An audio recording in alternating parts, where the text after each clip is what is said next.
Greetings, mere mortals! We end Monster Month by looking at the most interesting character from Cobra-La! Not that the competition was that fierce, since the others were, Nameless Grunts, Captain Exposition, and Jason Voorhees with wings. And all those characters got toys in 1987. But this one didn't, because they had boobs. All that changed a few years ago, though, thanks to the G.I.Joe Collectors Club. Meet Pythona. This figure was released in 2016 with some original body parts. Her head, torso, and arms are original. The rest is taken from other female figures. This toy was only available through the Collectors Club and at one convention. And this is a very, very good likeness. No complaints there. The head is very nicely sculpted, though it also has a weird issue, her hair. You see, it's technically an accessory as you can remove it. It just plugs into the head. And if you do remove it, well, she's got an ugly hole in her head then. In fact, you can remove it far too easily. I can understand why it's designed that way, since sculpting a head with that kind of hair included would be pretty much impossible. But, you know, they could have glued the damn thing in. As it is, the hair is easily lost. No kidding, I've seen a figure sold on eBay without it. And that's a problem, considering how freaking expensive this figure is. Another problem is the same one I have with all woman figures that use the new G.I. Joe body type. She's too damn thin. I mean, look at them compared to the old figures. Kate Moss would tell these girls to eat a damn sandwich. And it's not just the main body. Look at how thin those arms are. I'm genuinely worried I'll break them if I move the joints too much. But enough with the negativity. There are a lot of things to like here. The paint applications are awesome. The whole body is detailed, to say nothing of those marks on her head. She even has her earrings. And her fingers are very pointy. I think this is to show her fingernails. But the hands are so small, this is all the detail they could give them. I do like how one of the hands is shaped like she's ready to fiercely scratch somebody. Also, despite the hair popping off all the frickin' time, it does look very good when it's on the head. Pythona came with 2 accessories. Well, 3 if you count the hair. We have her cloak, which is real fabric. That's both good and bad. A cloth cloak keeps the costs down, as you'd have to make a mold for a soft plastic one, and plastic ones tend to be heavy and make it difficult for figures to stand on their own. Just look at half the Marvel figures. But they do look cooler. Her second accessory is the same damn tentacle backpack thing Nemesis Immortal got. At least it makes slightly more sense here, since she did use something a little like it in the movie, though not on her back. Still can't help but think of Japanese cartoons, though. And that was the Pythona figure. Overall, despite some minor flaws, it's a really, really good representation of the character and a cool toy. I just wish they had glued the damn hair into the head.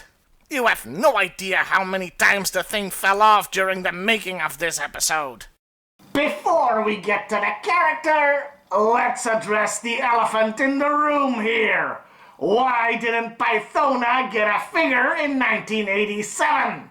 I mean, as we'll see later, she was featured very prominently in the movie.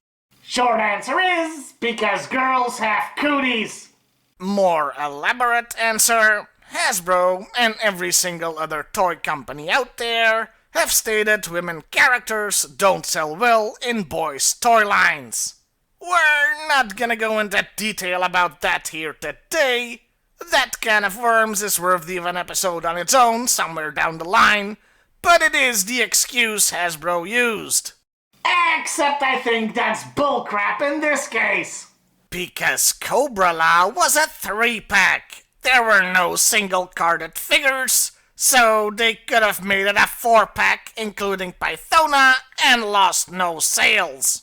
But no, let's spend the budget on the world's most inappropriate children's toy instead. Then again, considering how they botched the look of Nemesis Enforcer, I shudder to think what a 1987 Pythona toy would have looked like. With that, it is now time to talk about the character, starting with the file card. Her specialities are being a herald and an assassin, occasionally at the same time. She's the messenger of Galobulus and a harbinger of doom. Okay, pretty cool so far. She and Cobra-La hate humanity because they believe Earth's natural beauty is being destroyed by modern industry. So if Pythona had appeared later, she'd have been an eco-warrior? The second paragraph is more monstrous.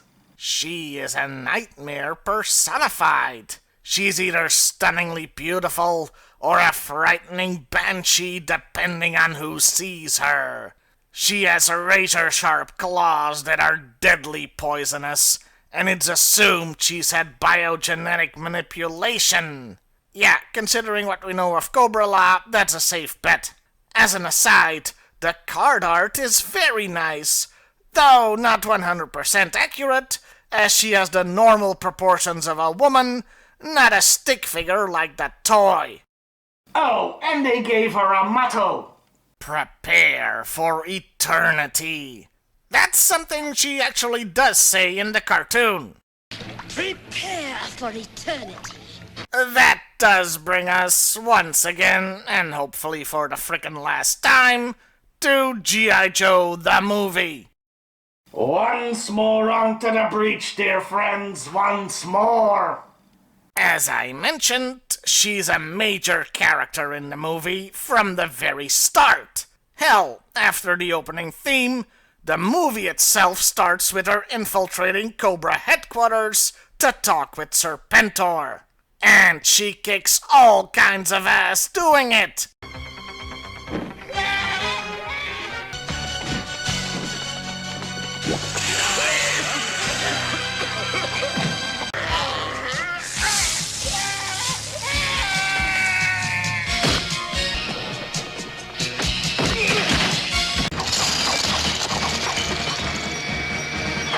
Also, she and Serpentor have a kind of thing going on.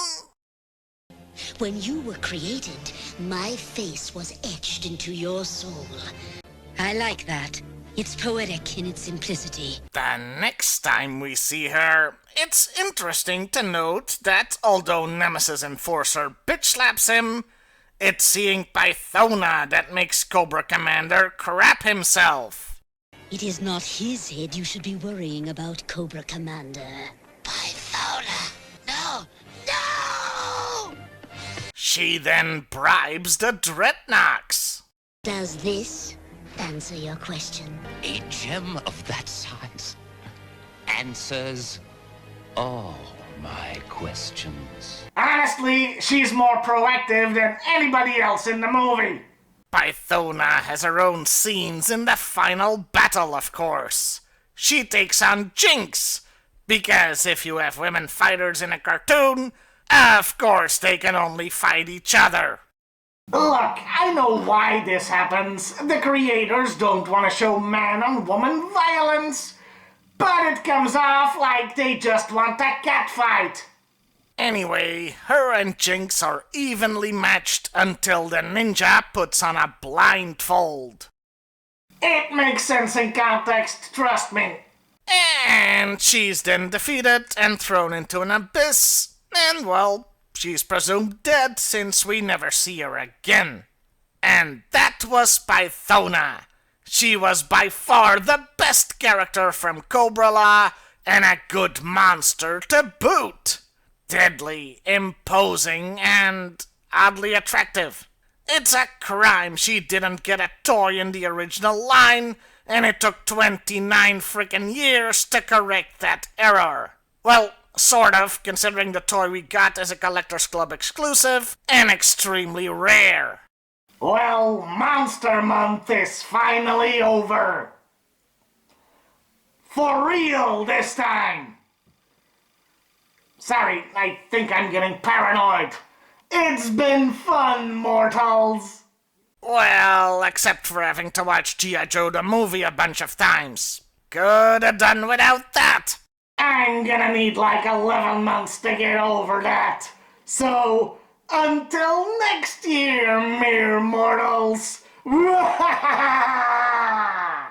wanna be evil, I wanna be mad, but more than that, I wanna be bad.